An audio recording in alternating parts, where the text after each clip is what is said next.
There are times in the life of every thinking being moments that arrive not as gentle visitors, but as thunder, that call us to awaken to the existence of forces within us, older than the mountains, wilder than the wind, and far more mysterious than we have been taught to believe.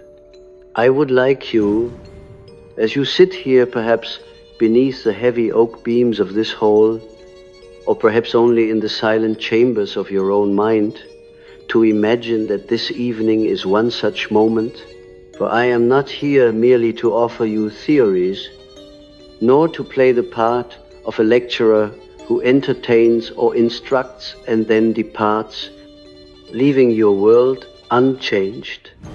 No, tonight I wish to press against the veil of what you think you know, and to invite you to step with me into the trembling, luminous shadowlands of the psyche, where the ancient question awaits.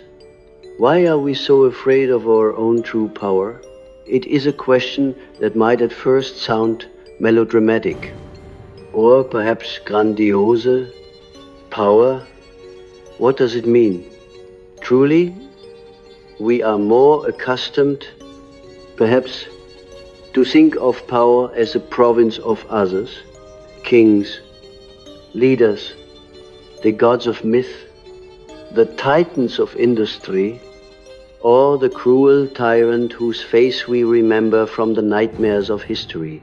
Yet, this is but the outer, societal mask of power, and we have learned perhaps too well to fear what is without, while ignoring that which stirs, coiled and sleeping in the depths within. The true terror, you see, is seldom found in the world outside. The greatest fear is reserved for the moment we sense that the monstrous and the marvelous both dwell within our own souls, and that we are, as it were, the keepers of a secret flame, the bearers of a force so primordial that even the gods of Olympus would bow before its mystery. Perhaps some of you have felt it, if only for a fleeting instant in a dream, so vivid it seemed to tear the fabric of your waking self. In a moment of creativity, when an idea seized you with such violence, you hardly recognized yourself, or in those rare hours of crisis when, beneath the mask of civility, something vast and ancient suddenly rose to meet the world's challenge, and you wondered afterward if you had been possessed by a demon or visited by a god. The poets have always known it. This secret, I am not I, said Juan Ramón Jiménez. I am this one walking beside me whom I do not see. Our civilization, so proud of its science and reason, is all too quick to dismiss such experiences as aberrations, mere excesses of the nervous system, or the fancies of the child that still trembles in us. Yet, what if these moments are not aberrations, but invitations? What if the trembling you feel at the edge of sleep, or the awe that seizes you before a work of art, is the brush of your true power, the voice of your undiscovered self, calling you to return? I have spent my life wandering the labyrinths of the psyche, tracing the winding paths where light and darkness are entwined, and I have come to believe that most people are afraid of their own power precisely because it threatens the order of their small, inherited world. The ego, that fragile island of conscious identity, knows that to awaken the deeper forces within is to risk everything, to risk transformation, to risk madness, to risk being seen by oneself as one truly is. The ancient myths did not lie when they spoke of heroes who must descend into the underworld, for the descent is always a prerequisite to the ascent. Power is not given to the uninitiated. It is discovered in the encounter with one's own darkness. Let me tell you of a dream, a patient's dream, but in a sense, the dream of all humankind. He stood at the edge of a great forest, and before him yawned a black chasm, bottomless and silent. On the far side, a castle glimmered in the moonlight, its towers impossibly high, its windows aglow with golden fire. He longed to cross, but as he stepped forward, a serpent rose from the depths, vast and glistening, its eyes filled with both terror and invitation. He awoke in a cold sweat, heart pounding, unable to speak. When he told me this dream, I recognized immediately the ancient pattern. The chasm is the gulf between who we are and who we might become. The castle is the treasure of our own potential. The serpent is the power we must face and integrate, lest it consume us. You see, power in the psyche is always dual, creative and destructive, light and shadow. The serpent is both the guardian and the gateway. To turn away from it is to remain forever exiled from the castle. Yet most of us, trained from childhood to fear the darkness, never dare the crossing. We suppress, we rationalize, we explain away. Our education, our religions, our families all unwittingly conspire to keep us safe from our own depths, whispering that to reach too high or dig too deep is to invite disaster. But what if the disaster is, in truth, the very thing we need? The disintegration of the false self, the shattering of the brittle mask that shields us from the living waters of our own being. I have witnessed in my consulting room the faces of those who, when confronted with their own capacity for greatness, recoil as if from a serpent's bite. They would rather be unhappy in familiar chains than risk the terror of becoming what they might be. The unconscious, that vast and hidden realm beneath the surface of consciousness, is not simply a storage place for repressed memories or forbidden desires. It is the wellspring of all that we are not yet. To encounter it is to discover not only our wounds, but also our gifts, the archetypes that shape our destiny, the ancestral voices that urge us to transcend the narrow confines of the ego. The question, then, is not whether you possess power, but whether you are willing to become conscious of it. And here we must be honest. To become conscious of one's power is to accept the burden of freedom. It is no small thing to realize that your choices matter, that your words have weight, that the life you live is, in a very real sense, the answer you give to the riddle of existence. This is the terror that lies at the heart of true power, the terror not of external enemies, but of one's own boundless possibility. As Nietzsche wrote, man would rather will nothingness than not will at all. We cling to our chains, not because we love them, but because we fear the boundless sky. It is not only the individual who fears power, but the collective as well. Societies are built upon the repression of dangerous forces. Civilizations rise by denying the wildness at their core, yet the shadow does not vanish. It returns, always in the form of crisis, revolution, art, or madness. The myths are clear on this point. The rejected god becomes the demon. The neglected goddess returns as plague or chaos. The unintegrated shadow becomes the tyrant within.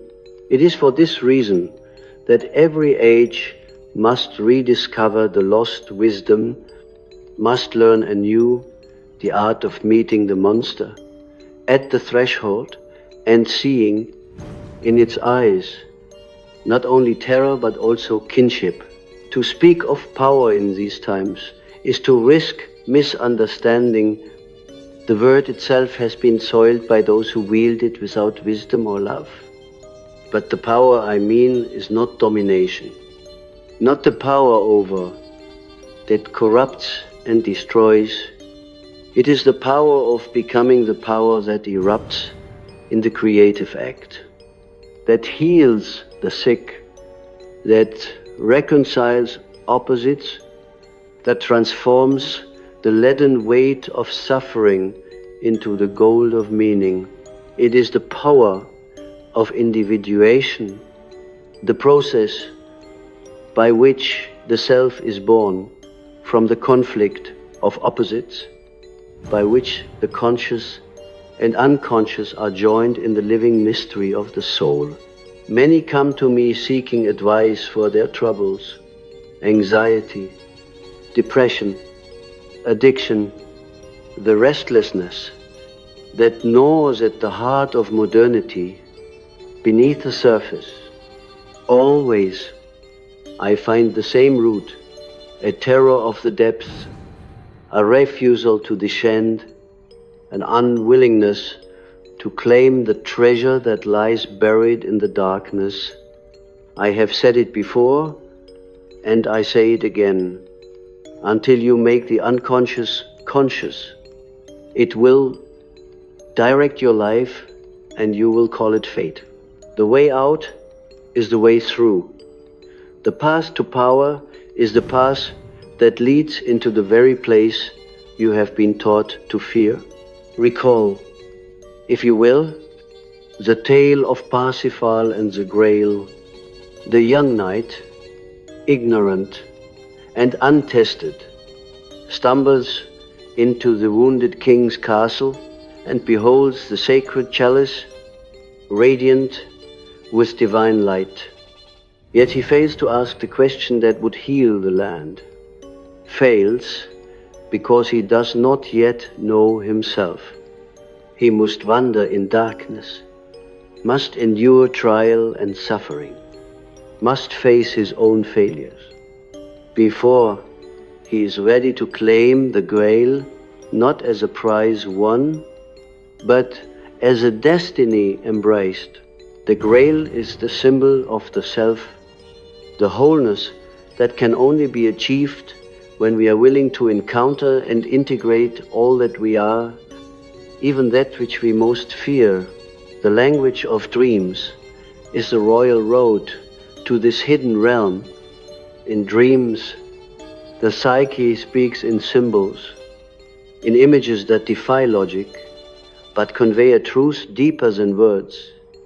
The dream of the serpent and the castle, the recurring nightmare of falling or flying, the vision of being pursued by a faceless shadow, all these are invitations from the unconscious, calls to adventure that we ignore at our peril. Every time you turn away from a dream, every time you suppress a feeling or deny a longing, you reinforce the wall between your conscious life and the power that waits in the depths. And yet, the wall is never perfect. Cracks appear, voices leak through, symptoms arise, the psyche is not content to be silenced. It longs for wholeness, and it will find a way. To become whole is to become powerful, not in the sense of possessing or controlling, but in the sense of being possessed by something greater than the ego, something ancient and wise that speaks through you rather than merely to you. It is the experience the Greeks called enthusiasmos, to be filled with a God, to become a vessel for the numinous. I have seen it in artists at the height of their creation, in lovers lost in the gaze of one another, in the mystic who surrenders to the voice within. It is not always pleasant. In fact, it is often terrifying. The ego resists dissolution, fears being overtaken, fights to maintain its fragile boundaries. But the greater danger, I believe, lies in refusing the call. For in turning away from our own power, we become not merely less than we might be, but less than we already are. If you have ever felt a strange thrill of terror at your own potential, if you have recoiled from a moment of brilliance or sabotaged your own success, know that you are not alone. This is the human condition, the ancient struggle between the known and the unknown, between the safety of the day world and the wild, beckoning night. The journey toward power is not a straight line, it is a spiral, a dance, a descent, and a return. Every myth, every legend, every sacred story tells of this journey, because it is the only journey that matters. Let us pause then and listen not only with the ears of the intellect, but with the deep, resonant chambers of the soul. What is the power you fear? What is the gift you have been taught to refuse? What serpent waits at the threshold of your own becoming? I do not ask these questions lightly, for to answer them is to begin a process that cannot be undone. Once you have seen the castle, you cannot return content to the village. Once you have glimpsed your own capacity, you cannot forever pretend to be powerless. And yet, I do not speak these words to alarm you, but to invite you to the adventure that is your birthright, the voyage into the undiscovered country of your own soul. There will be dangers, yes, and there will be losses. The ego will resist, old patterns will clamor for attention. Familiar fears will rise like ghosts from the past, but if you are willing, truly willing, to cross the threshold, to face the serpent and claim the grail, then you will discover a power that is not yours alone, but the world's. For each soul that awakens to its own depths becomes a light for others, a beacon in the dark woods of the collective unconscious. And so, as this evening unfolds, let us travel together. Let us descend without fear into the labyrinth of the psyche, seeking not escape, but encounter, not certainty, but transformation. For in the end, the only power worth having is the power to become oneself fully and without reservation, to stand at the center of one's own being and say, I am. This is the secret. The serpent guards, the lesson the hero must learn, the truth that will set you free. Let us go deeper, for the journey into the psyche is never completed in a single breath, nor can the mysteries of our own souls be unveiled by the mere turning of a page or the utterance of a few inspired words. The journey toward our true power requires that we attend to the language of symbols, the spontaneous productions of the unconscious, the living tapestry woven of dreams, emotions, and events that seem at first merely random, but on closer examination reveal a secret logic that orders our lives more profoundly than any plan of the ego. To explore this terrain is to acknowledge that there is an intelligence in the depths that knows more than our waking mind, an intelligence that has been called the daemon, the muse, the self. This intelligence appears to us in myriad forms: the animal that haunts your dreams, the wise old woman who whispers forgotten truths, the trickster who disrupts your carefully laid plans, the child who emerges in moments of unexpected joy or sorrow. Each of these is an aspect of you, yet each is more than you, a presence as real as your own reflection, but not bound by the limits of your conscious identity. If we are to understand why most people are afraid of their true power, we must begin with the fact that true power always demands an encounter with the unconscious. And the unconscious, by its very nature, is both fertile and frightening. It is the matrix of creation and destruction, the source of all images, all passions, all terrors. To touch this realm is to risk being remade by it.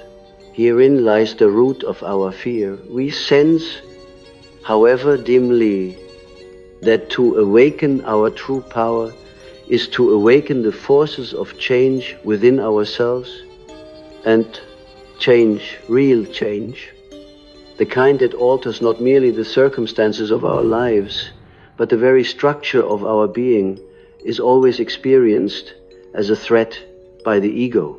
How often have I seen, in my years as a physician of the soul, men and women who stand at the very edge of transformation only to withdraw, to invent reasons for their retreat, to retreat into rationalizations, symptoms, the comfortable agony of familiar suffering.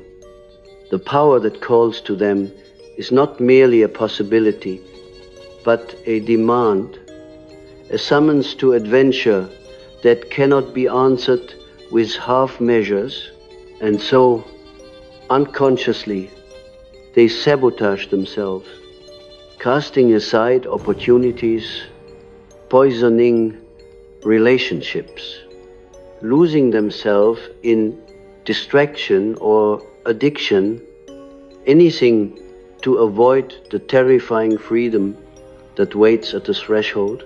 Consider the image of the shadow. The shadow, as I have described, is the sum of all that we have denied, rejected, or forgotten about ourselves. It is our hidden twin, the dark brother or sister who walks beside us unseen. To fear our power is, in part, to fear the shadow, for within it lies not only our capacity for evil, but also the seeds of our strength. We repress what we cannot bear to acknowledge, and so, paradoxically, we become most enslaved by that which we refuse to face. The man who will not acknowledge his anger becomes the puppet of rage, The woman who disowns her longing for autonomy becomes the victim of her own passivity. It is in the reconciliation with the shadow that we find the first key to our true power. Yet this reconciliation is never merely an intellectual process. It cannot be achieved by the reading of books or the recitation of affirmations. The unconscious demands to be lived, not merely analyzed. It is a descent into the depths, a confrontation with the raw, unmediated forces of life and death. In the old stories, the hero does not defeat the dragon by clever argument, but by entering the lair, by enduring the heat and the smoke, by risking everything for the possibility of transformation. In dreams, this journey is imaged as the night sea voyage, the passage through darkness, the wrestling with the angel, the meeting with the old wise man or woman at the crossroads. Let me share with you another dream, one which arrived at the time when the dreamer was on the verge of a great decision. She found herself wandering in a vast underground labyrinth. The air was thick with the scent of earth and old stone. At each turn, she was met by a different figure, a laughing child, a wounded animal, a woman in black who offered her a mirror. In the mirror, she saw her own face, but behind her stood a figure draped in light, a presence at once terrifying and familiar. She woke trembling, not knowing whether she had seen a demon or an angel, but the image would not leave her. Over time, she understood that the light was not separate from her shadow, but its other side, that the figure was the self, the greater personality of which her conscious life was only a fragment. To fear our power, then, is to fear the wholeness that the self demands of us. We would rather remain partial, broken, fragmented, than accept the calling to become who we truly are.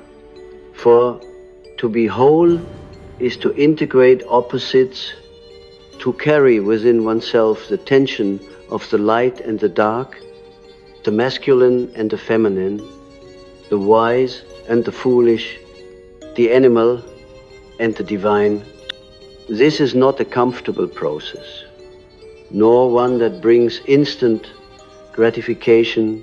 The world tells us to pursue happiness, but the soul demands meaning, and meaning is born only in the struggle, in the willingness to bear the burden of opposites, to be crucified between the twin poles of our own nature.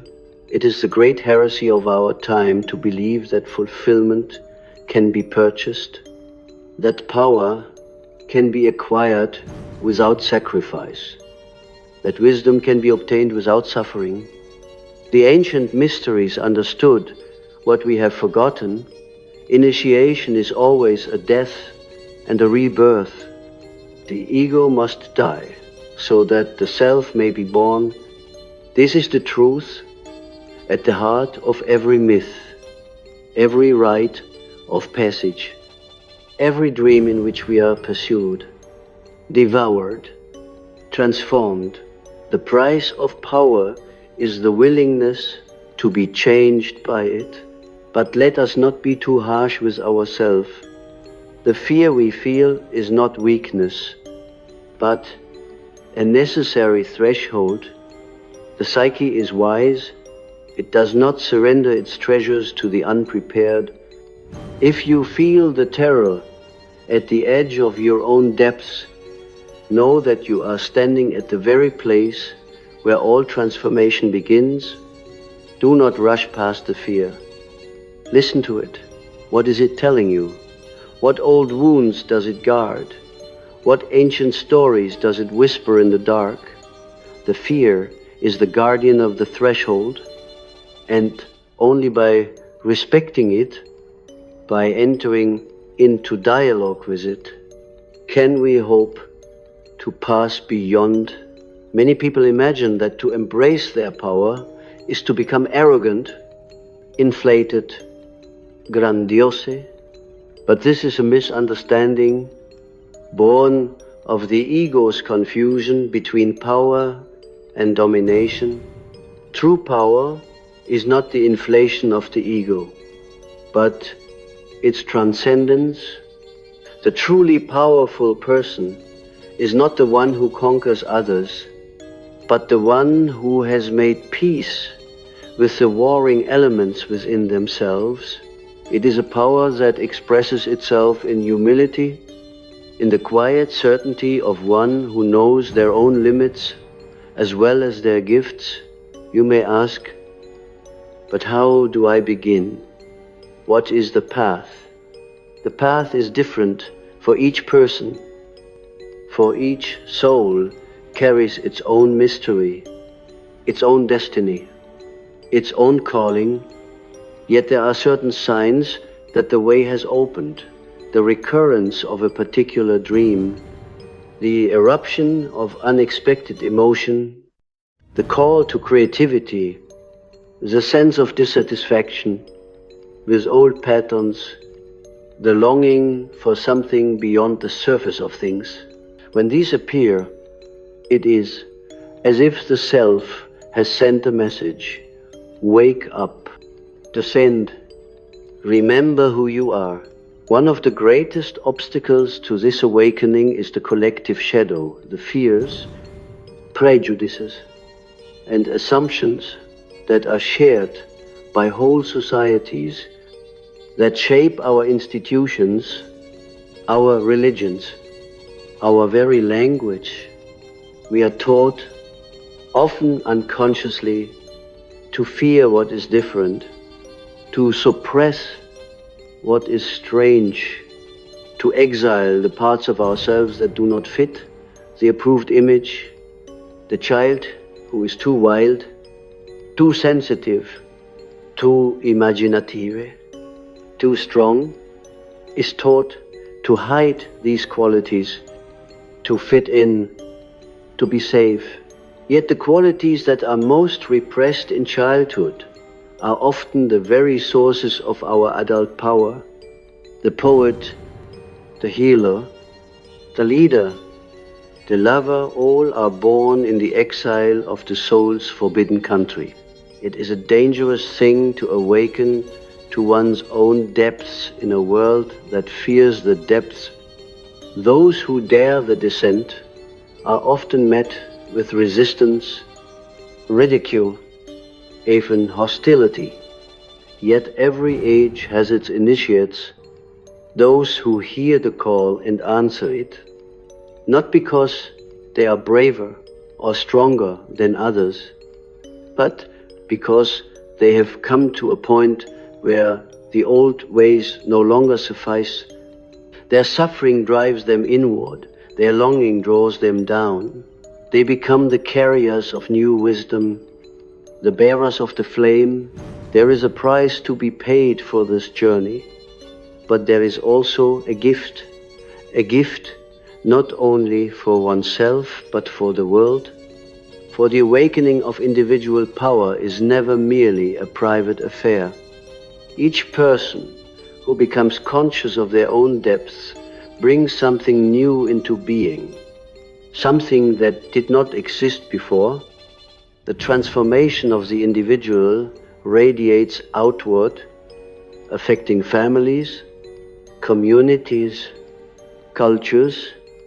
The healing of the personal shadow is the beginning of the healing of the collective. The alchemists, those great explorers of the symbolic world, knew this well.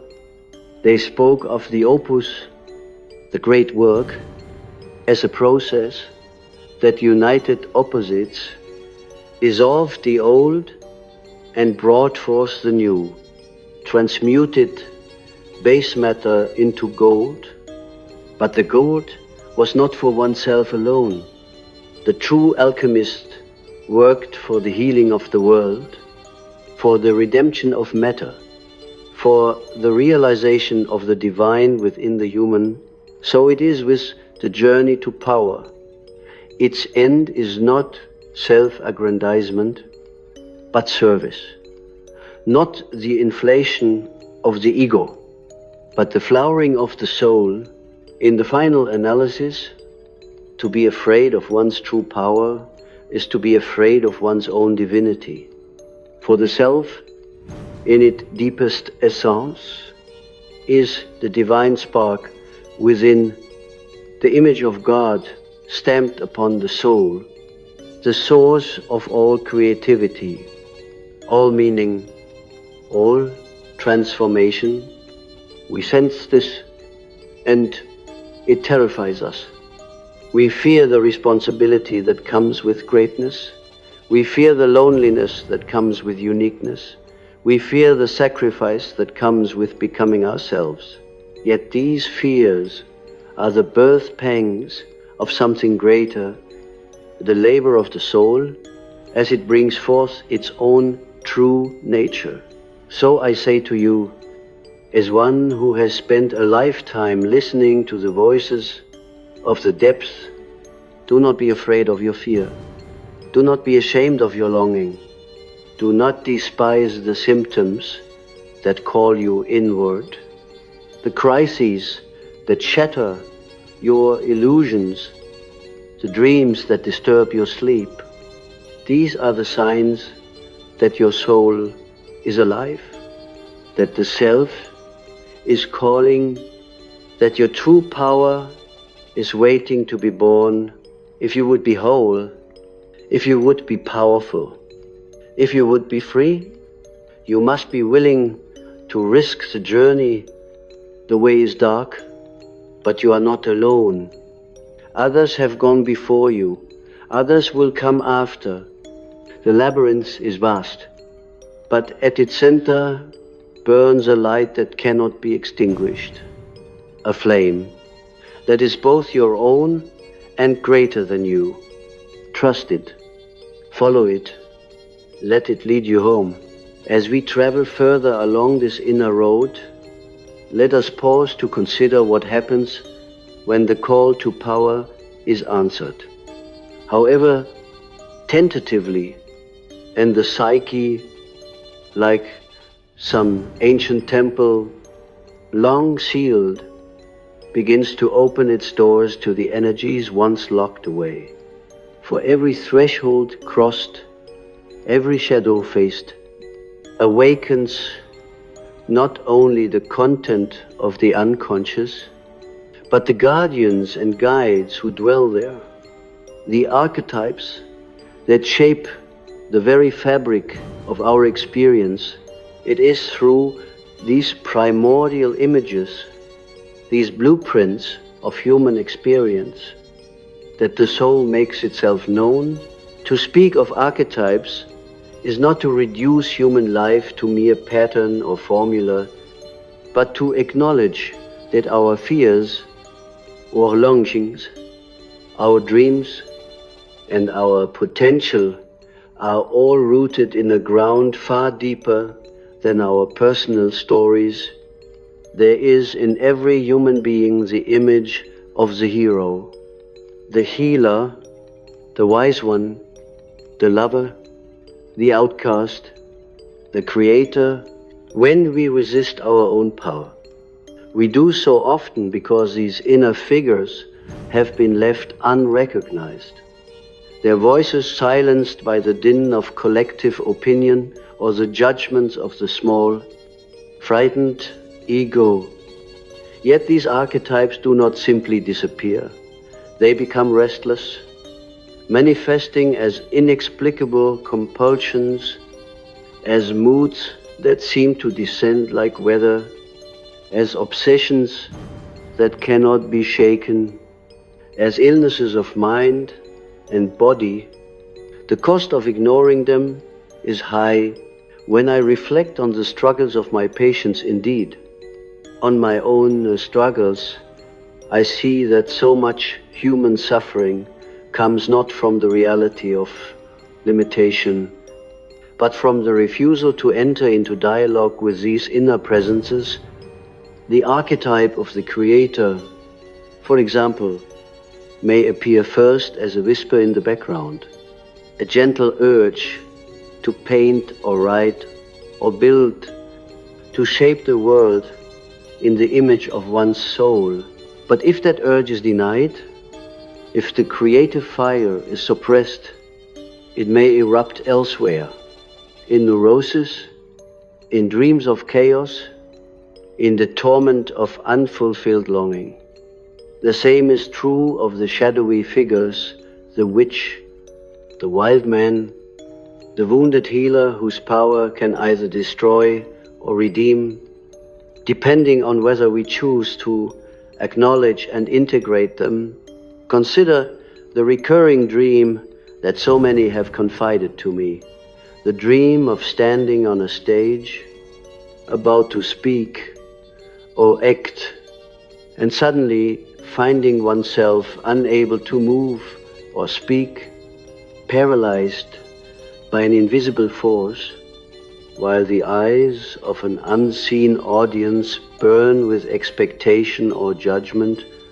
This dream, I believe, is a perfect symbol of the tension between the call to power and the fear of exposure, between the possibility of greatness and the terror of being seen in the fullness of one's being. The stage is life itself. The audience is the collective or the interior tribunal of one's own internalized critics. The paralysis is the ego's last stand, its desperate attempt to prevent the eruption of the self onto the world stage. Yet, what if, just for a moment, we imagined stepping forward anyway, trembling but present, risking not only success but failure, not only approval but rejection?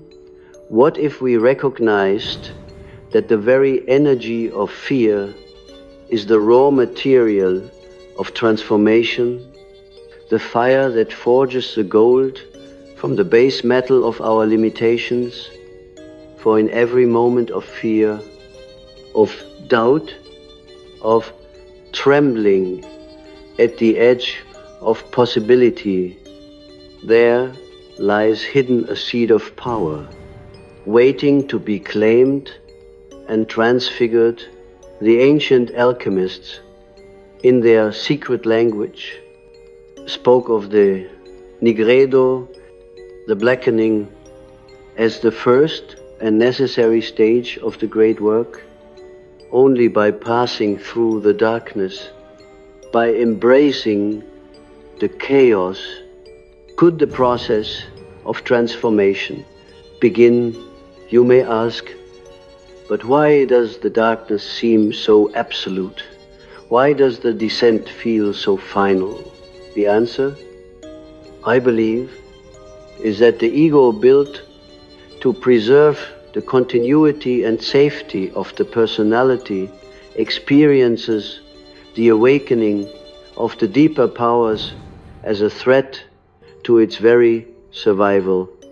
All the stories of gods and monsters, of heroes and underworlds, are metaphors for this psychological reality. The descent is the death of the old order, and it is only by allowing the ego to be undone, to die in a symbolic sense, that something new can be born. But I tell you, the power that emerges from this descent is not a wild, uncontrolled force, but a new kind of order, a harmony born of the reconciliation of opposites.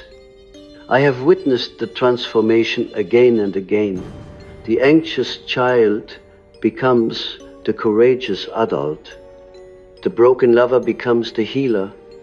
The one who was lost in self-doubt becomes the quiet source of wisdom for others. This is not magic in the sense of fantasy, but the true magic of psychological integration, the revelation of wholeness that was always present, though hidden beneath layers of fear and habit. It is here, at the very heart of the journey, that another archetype appears, the wise old man, the wise old woman, the inner sage who knows that every descent has its purpose, every wound its wisdom, every darkness its secret light. This figure is not the enemy of the ego, but its guide and companion. In dreams and fantasies, it appears at crossroads, in libraries, on mountaintops, sometimes as a voice, sometimes as a presence felt but unseen. When we are able to listen, to surrender our certainty, to ask the question that burns at the heart of our suffering, the sage answers not with easy solutions, but with deeper questions, with images that lead us onward, with a faith that meaning can be found even in chaos. Do not mistake this inner wisdom for the mere accumulation of knowledge. It is not what we have learned from books or from the opinions of others, but what has been distilled in the crucible of our own experience. True power, then, is inseparable from true knowledge, knowledge of oneself, of one's limits and gifts, of one's history and destiny. And knowledge is born in the struggle to become conscious, to bring to light what has been hidden, to risk seeing oneself as one truly is, with all one's contradictions and capacities. The journey does not end with personal integration. It extends outward into the world, into relationship, into the creative shaping of life itself.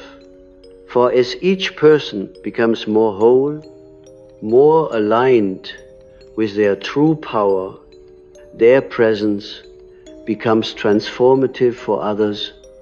We are not islands, but vessels in which the energies of the collective psyche flow and intermix.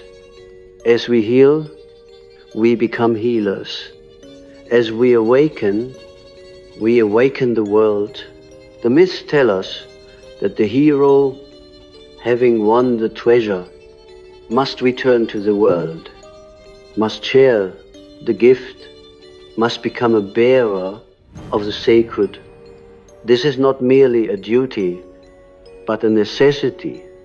Power unused, power hoarded, becomes poison. Power given, power expressed, becomes blessing. In the modern world, there is much confusion about what it means to live powerfully. We are bombarded by images of external achievement, by the relentless demand to produce, to consume, to compete.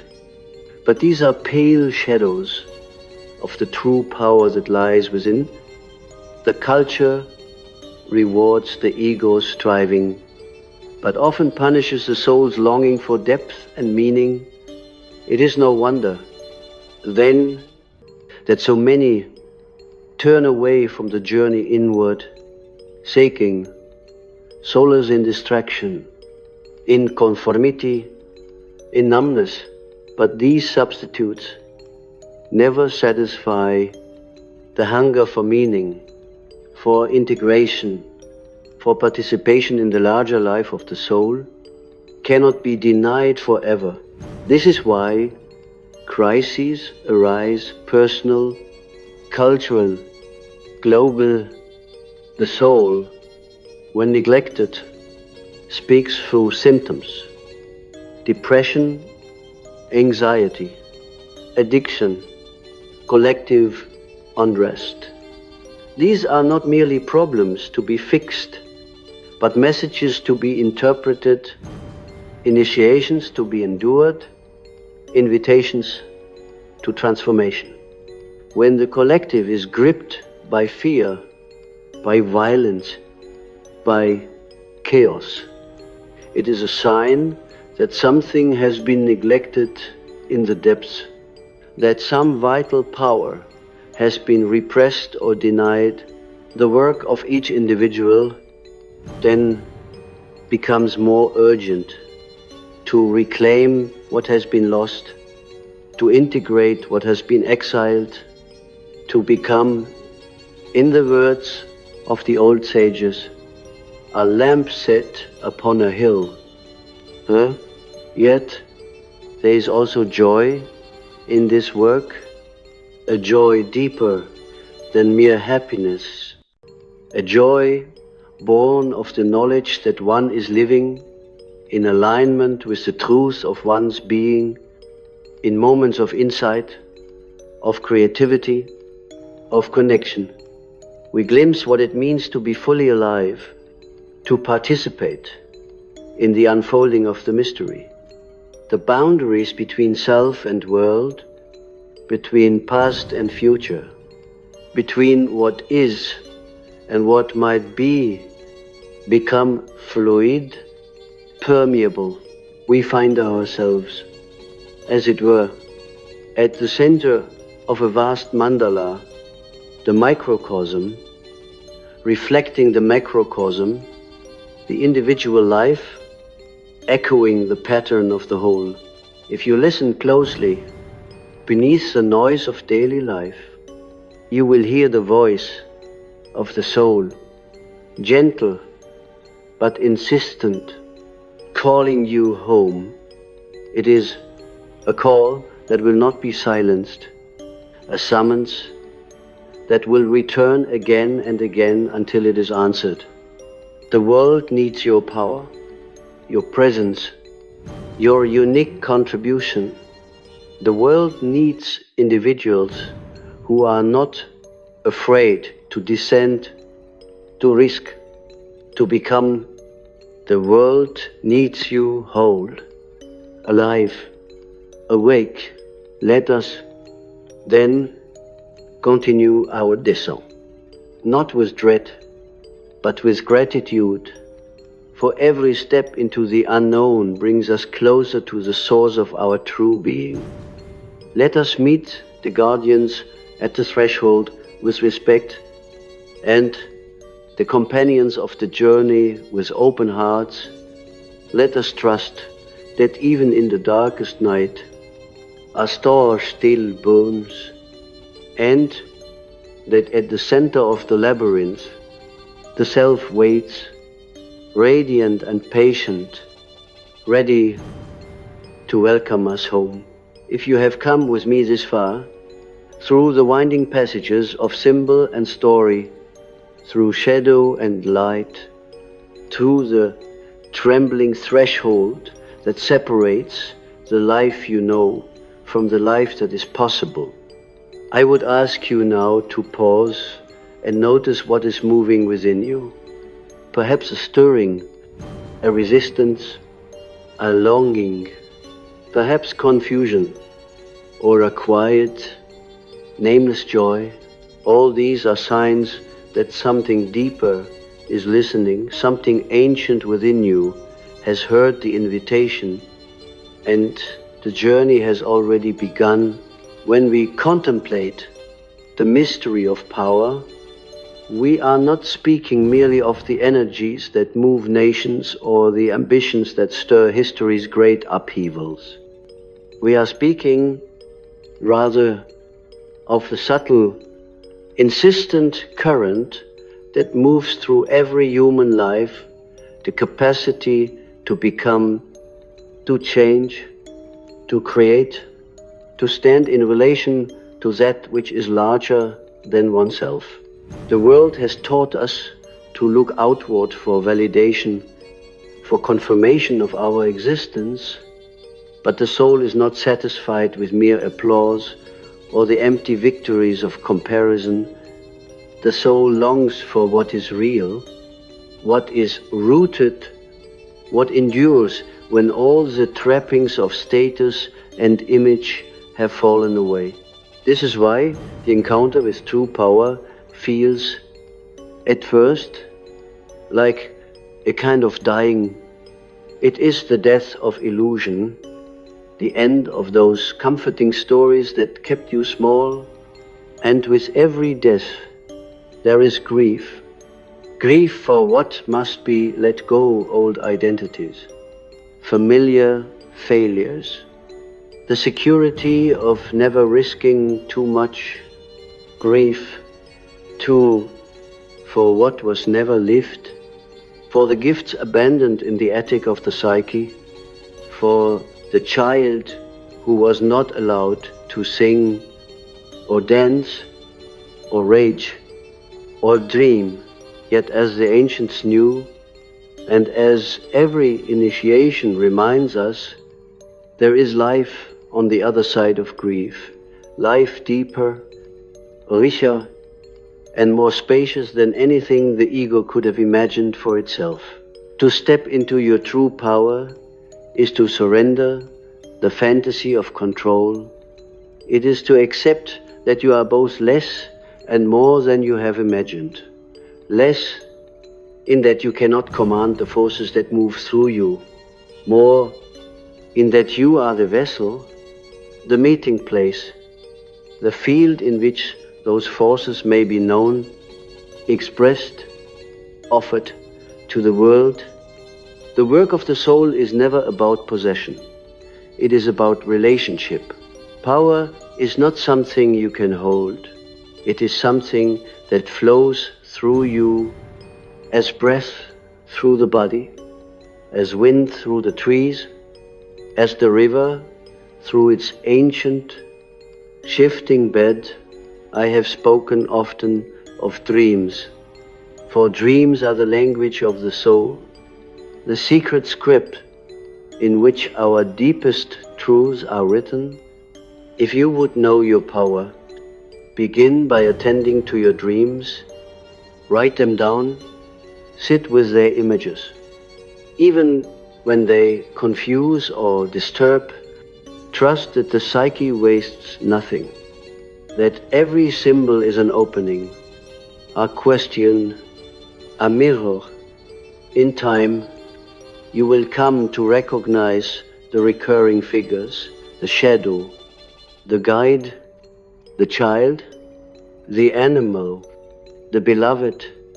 Speak with them, ask what they want of you, what you have neglected, what you have feared. You will find, if you are patient, that the dream becomes your teacher, the night your friend. But do not imagine that the journey is accomplished in solitude alone.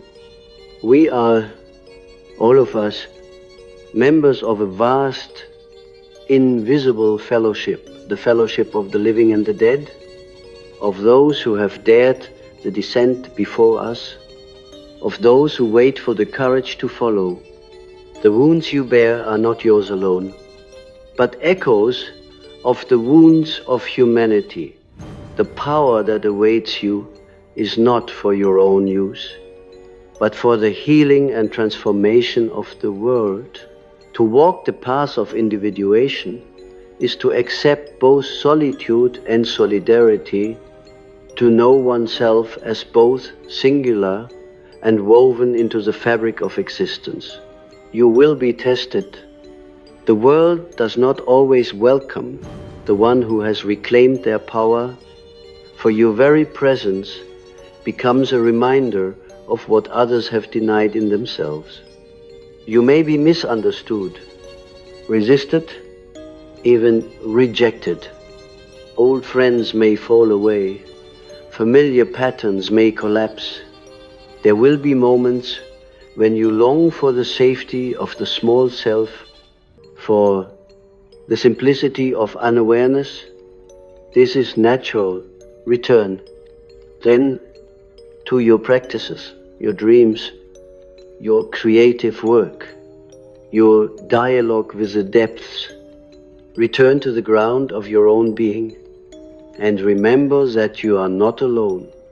The self is both guide and companion, source and goal, always nearer than your own breath. You may wonder what it means, in practical terms, to live in relation to your true power. It means, first of all, to listen for the voice that is not the voice of fear or ambition, but the quiet, persistent knowing that rises from within, to act not always boldly, not always dramatically, but with a fidelity to what feels most alive, most authentic, most necessary. Sometimes this will mean saying no when habit would have said yes. Sometimes it will mean risking yes when all your conditioning cries no. It will mean bearing the tension of the opposites, refusing easy answers, allowing the questions to ripen in their own time. It means to honor the body, the vessel through which the psyche speaks. Pay attention to the signals of fatigue, of excitement, of contraction and expansion. Notice the patterns of illness and health, of craving and satisfaction. The body, like the dream, is a messenger, a bridge between worlds. To reclaim your power is to inhabit the body fully, to experience life not only as thought or concept, but as sensation, movement, rhythm, music, and perhaps most importantly, it means to create.